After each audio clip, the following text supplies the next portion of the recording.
7 de la mañana, 46 minutos de este lunes 5 de enero de 2026. Vamos a seguir abordando, revisando, análisis respecto de esta situación de Estados Unidos y Venezuela, pero que, como decíamos, ha sido parte desde Chile, como escuchábamos con Ignacio y las recientes reacciones, y también con la atención de todo el mundo. Pero vamos a continuar con otros temas nacionales, que de hecho conversaciones que tenemos preparadas para esta mañana.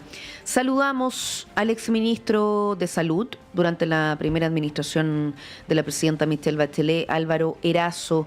Bienvenido, muchas gracias por este contacto, buen día. Hola Diana, Constanza, buenos días, un gusto saludarla. Muy buenos días. Buenos días. Bueno, han sido una seguidilla de datos, de declaraciones que se han dado a propósito de la intervención en el Hospital del Salvador de la madre de la actual ministra de Salud, Jimena Aguilera. Una de las últimas reacciones es la propia aludida, la ministra, donde dice que niega un trato preferente en la cirugía, en el ámbito más político, descarta una renuncia. ¿Qué podríamos comentar como introducción para luego ir abordando algunos detalles que también en su momento comunicó el hospital sobre auditorías e investigaciones en curso? Mira, en primer lugar, yo como exministro de Salud, yo ocupé varios cargos de confianza en los gobiernos del presidente Lagos, la presidenta Bachelet, incluso el presidente Frey. Y por ende fui autoridad varios años.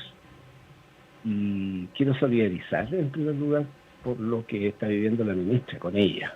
Porque a cualquiera de nosotros, a ustedes, a mí, o a cualquiera de nosotros, una situación de este tipo donde se afecta, por así decir, la intimidad, la credibilidad también de la persona que hizo mal uso de recursos públicos, en este caso saltándose la fila u otro tipo de anomalías administrativas o haciendo uso de, por así decir, las posibilidades que le da un cargo de nivel jerárquico superior. Es muy lamentable y a eso se le agrega la enfermedad de su madre. Entonces, mi solidaridad a lo que está viviendo en primer lugar la ministra por las descalificaciones y por todo lo que ha acontecido. En segundo lugar, quisiera mencionar que hasta ahora no hay ninguna prueba de lo que se ha dicho, más allá de supuestos y basado en algunos antecedentes que han entregado en los informes de procesos administrativos algunos funcionarios del Hospital Salvador que pudieran dar cuenta de que habría que revisar con mayor precisión, exhaustividad, si hubo o no hubo un intento, una pretensión, un interés y finalmente un mandato, una orden administrativa para apurar la operación de cadera de su madre, y como todos sabemos ingresó por urgencia al Hospital Salvador, estuvo ahí esperando durante la tarde, la ministra llegó en la tarde, según ella misma relató, la acompañó en una sala donde había nuestros pacientes. Se descarta completamente esto, que a mí me parece absolutamente bien impropio desde el punto de vista del antecedente, a comunicar sin tener ninguna prueba de que habían dejado fallecer un paciente para atender quirúrgicamente a la mamá. Todo eso creo que, por cierto, ha generado un ambiente que hasta ahora no ha habido ningún antecedente y será la auditoría médica acotada con, ojalá, la mayor rigurosidad y prontitud. Así que, en ese sentido, creo que los hechos, y yo aquí, por supuesto, tiendo a creerle a la máxima autoridad de salud del país, ¿no? Es que ella no ha cometido ningún error, procedimiento anómalo. Yo sí lamento el manejo comunicacional. Yo creo que esto se podría haber resuelto de manera mucho más simple, categórica, clara, transparente, si al primer día los equipos responsables del Hospital Salvador y del propio ministerio que que por supuesto encabeza la ministra. Sí, por eso mismo le quería preguntar, claro. doctor, Sí. porque claro, ya ahora tenemos incluso querella criminal, la comisión investigadora que pesa sobre la ministra por este proceso, ya está instalado también lo del fallecimiento de esta persona, mientras, comillas, se saltaba la fila la madre de la ministra, porque uno sabe que finalmente hay muchas noticias que después se descartan, pero ya se instalan comunicacionalmente, Claro y de que alguna sí. forma hubo un, comillas, nuevamente silencio de parte del gobierno Así de es. muchos días. Y le pregunto también, como usted fue autoridad pública, ¿qué le parece el manejo que tuvieron no solo las autoridades específicamente, sino que como gobierno en general, que finalmente uno sabe que lo que diga el procedimiento no necesariamente va a pesar tanto, digo el procedimiento, tanto la querella criminal como la comisión investigadora, no necesariamente va a pesar tanto como toda la batahola mediática que ya se dio? Yo me atrevería a decir incluso que el daño ya está hecho desde el punto de vista de imagen y credibilidad, porque la gente, nosotros en nuestro país, desconfiamos mucho de este tipo de situaciones que se dan donde aparece en duda si la persona respetó, por así decir, los procedimientos o por ser autoridad o persona con influencia logró sortear los escollos naturales y muchas veces burocráticos que hay en un procedimiento. Entonces, la situación ya de alguna manera ha producido bastante daño. En primer lugar, a la propia ministra, porque se ha afectado por así decir, su condición de autoridad y de, por así decir, rigurosidad en el cumplimiento administrativo de lo que establece nuestras normas institucionales, de que aquí nadie puede llegar y saltarse la fila en un caso como este.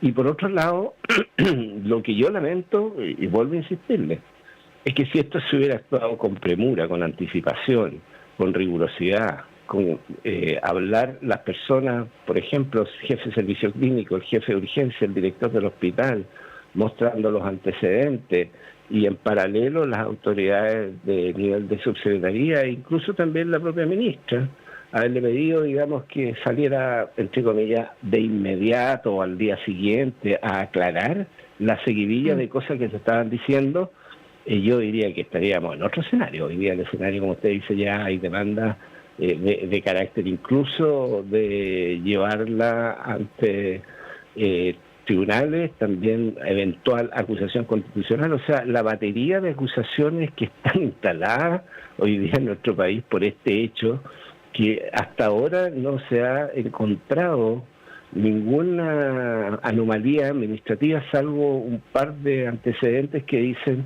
que alguien recibió una orden, pero no hay nada escrito. Es bien lamentable y habla de la fragilidad con que muchas veces se actúa por lado y lado. Igual se puede recibir una orden verbal, por ejemplo, o no necesariamente una orden, sino que se da a entender que si la ministra está presente se va a atender primero a su madre. No lo estoy poniendo como cuestión, sino que muchas veces el sistema funciona de esa forma, sin que uno lo quiera, ¿no? Sin que uno lo quiera, y a veces a petición. Yo y cualquiera de los médicos, yo soy pediatra, pero cualquiera de nosotros que hemos trabajado en la administración pública y además como médicos clínicos, más de alguna vez nos llama alguna persona, nos pide para averiguar algún antecedente, para ver si es posible que pudiera adelantarse la atención a un procedimiento quirúrgico, etcétera, etcétera. Pero está en uno, en quien ejerce la función pública, en decirle, mire, aquí las normas establecen lo que está establecido finalmente, que hay que respetar los órdenes administrativos y las secuencias naturales que tiene cada una de las personas para ser atendido o operado en un procedimiento quirúrgico o usar pabellón quirúrgico. De tal manera que yo no niego que algún médico del Hospital Salvador que conoce a la ministra o que sabe que es ministra de Estado haya dicho, pucha, tratemos de agilizar este trámite.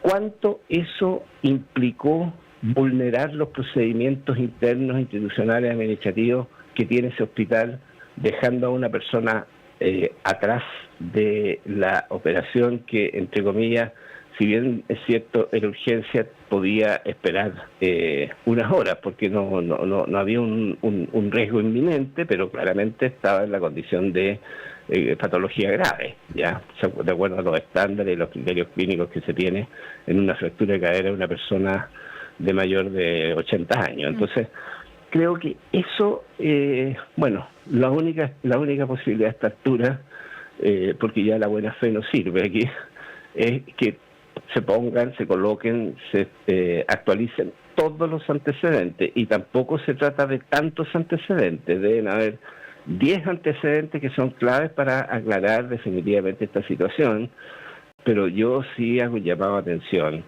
que elevar esto a una categoría de acusación constitucional me parece un poco sin entrar a calificar. Yo creo que es utilizar recursos que no están hechos para esto. O sea, las acusaciones constitucionales son del orden de la administración del Estado, que se utilizan en situaciones muy, muy delicadas, muy graves, y por ende es un llamado. Yo diría que en salud, en general, los que hemos sido autoridad o son autoridades, los parlamentarios, los senadores, todos trabajamos con un firme propósito de mejorar la salud de los chilenos. No hay nadie que quiera sabotear el sistema de salud ni que las cosas anden mal. Entonces, creo que en ese sentido tenemos que poner una dosis de mayor confianza y apurar al máximo esta información que, insisto, si esto hubiera salido con una respuesta clara, categórica, precisa de los equipos técnicos, por supuesto bajo la supervisión y dirección del propio Hospital Salvador, porque los médicos clínicos están para hacer actividad clínica, no para estar haciendo declaraciones públicas, pero esto hubiera tomado otro rumbo y hoy día tenemos un mar de incertidumbre y desconfianza que es muy lamentable. Si nos quedan los últimos minutos, pero claro, en particular se da, por ejemplo, desde el Hospital del Salvador, primero se había convocado una instancia incluso de comparecencia ante los medios, con preguntas-respuestas, y finalmente se conoce más bien un documento y esta respuesta en escrito, donde una primera reacción es decir que está todo conforme a los protocolos y estándares establecidos por la institución. Se habla de que cumplía con estos criterios de priorización de atención asociados a su edad y condición clínica, habla de que no afecta la oportunidad de atención del resto de los pacientes con patología similar que se encontraban en el hospital.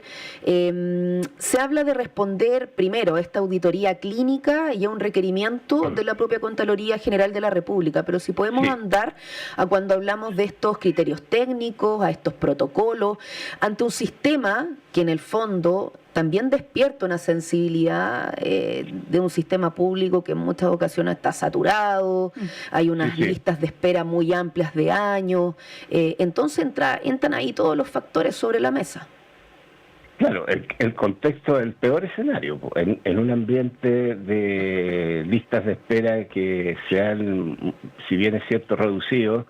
Tenemos millones de personas esperando, particularmente en patologías de cadera, en requerimientos de procedimientos quirúrgicos, de hacer cirugía en el área traumatológica. Son millones, yo me atrevería a decir 900.000 personas alrededor, aprox, que están en esta condición de lista de espera quirúrgica. Indudablemente que es muy desfavorable para, por así decir, dar tranquilidad y creer en la institución respecto a si se privilegia a unos y a otros. Y por otro lado, creo que aquí se cometió un error, no lo voy a categorizar si fue grave o mediana, pero se cometió un error de no haber utilizado los propios recursos técnicos que tenemos en la trazabilidad de los casos. O sea, nuestros sistemas de registro de fichas médicas electrónicas, de procedimiento, interconsulta, o sea, la plataforma tecnológica que tenemos en los hospitales permite claramente saber a ciencia cierta cómo operó el procedimiento desde que llegó a la sala de espera de urgencia. Y esos son datos duros. Y en segundo lugar, como usted dice, pero también se puede hablar por teléfono, aquí lo primero debería haber sido la respuesta de la conferencia de prensa. Yo creo que hacer una conferencia de prensa y después abortarla previo a darla, no tiene ningún sentido, y es un viejo recurso que se utiliza cuando dicen mejor no sigamos hablando, quedémonos callados. Sí. creo que esa es la peor manera de comunicar situaciones críticas como estas, donde incluso pueden haber preguntas que tendrán que resolver los procesos que se van a auditar, digamos, o los organismos que van a auditar, como la Contraloría, la Auditoría Médica. Entonces, aquí hay muchas lecciones que se tienen que sacar, porque esto no es primera vez que pasa, y creo que lamentablemente mientras no se actúe con consideraciones estrictas desde el punto de vista de la comunicación estratégica y la transparencia, porque la transparencia nos obliga a todos a actuar con la verdad y actuar de manera inmediata. La transparencia nos sirve después de un año. Entonces, creo que aquí el momento, la oportunidad, lamentablemente, fue un error muy delicado. Y bueno, y ahora vamos a tener que ver cómo siguen los acontecimientos. Le vuelvo a insistir, yo creo que lo que está pasando en la ministra también amerita, digamos, como ex autoridades, también nuestra solidaridad, porque el escarnio público que está sometida por el tratamiento de su madre, que está en condiciones incluso también de salud mental delicada, es bien doloroso. Yo me pondría en el lugar de que cada uno de los chilenos que no le gustaría que estas cosas estuvieran ventilándose públicamente, en fin, es una situación muy delicada. Álvaro Erazo, exministro de Salud y bueno, médico, muchísimas gracias por acompañarnos esta mañana y ayudarnos a desmenuzar un poco lo que pasa con la ministra de Salud. Que tenga muy buen día. Muchas gracias a ustedes, gusto de saludarlos. Gracias. Buen día. Son las 8 de la mañana con 2 minutos. Cerramos esta parte de Radio Análisis, pero siguen adelante. Nos despedimos con Diana. Viene Patricio López con su comentario. Vienen más conversaciones. Viene también el panel de conversación. Así que quédese en Radio Universidad de Chile. Diana, nos reencontramos nosotros mañana. Así es, vamos a la pausa.